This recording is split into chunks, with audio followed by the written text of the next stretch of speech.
আমি স্যারকে বিনীতভাবে অনুরোধ করছি মঞ্চে আসার জন্য।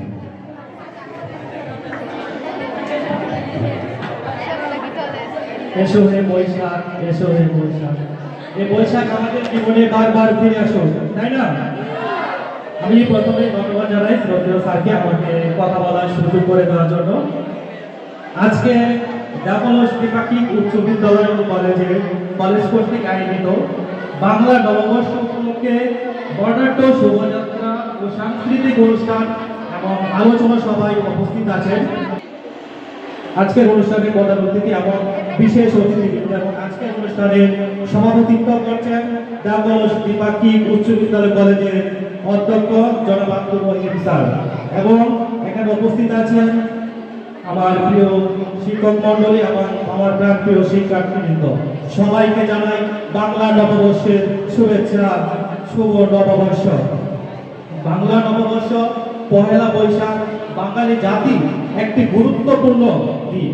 আমরা পুরনো বছরের সকল দুঃখ, কষ্ট, বেদনা, ব্যর্থতা ভুলে গিয়ে সামনে নতুন করে বাঁচার অনুপ্রেরণা পাই এই বাংলা নববর্ষ থেকে। এই বাংলা নববর্ষের সারমর্ম বলতে এটাকে বোঝানো হয়।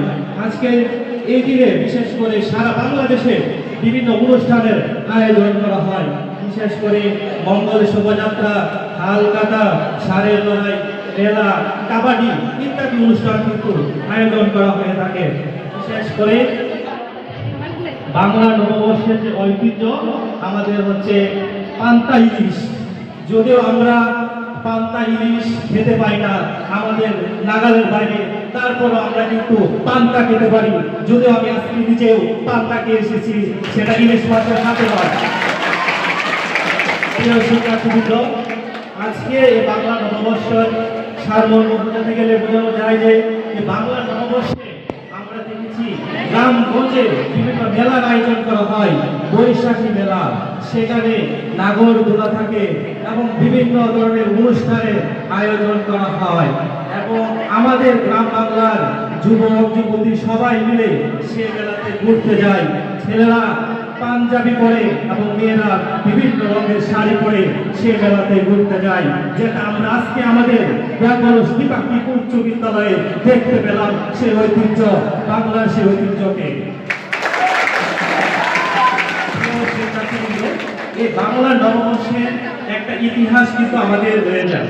এই বাংলা নববর্ষ কোথা থেকে আসলো? যদিও এই শশাঙ্ক সম্রাট শশাঙ্ক এর প্রবর্তন করেছিলেন, কিন্তু তারই ধারাবাহিকতায় আমরা দেখেছি মুঘল সম্রাট 1584 খ্রিস্টাব্দে এই বাংলা সনের প্রবর্তন করেছিলেন। তিনি কেন এটি প্রবর্তন করেছিলেন? তার সাম্রাজ্যে রাজস্ব এবং কর আদায়ের সুবিধার্থে তিনি বাংলা সন চালু করেছিলেন।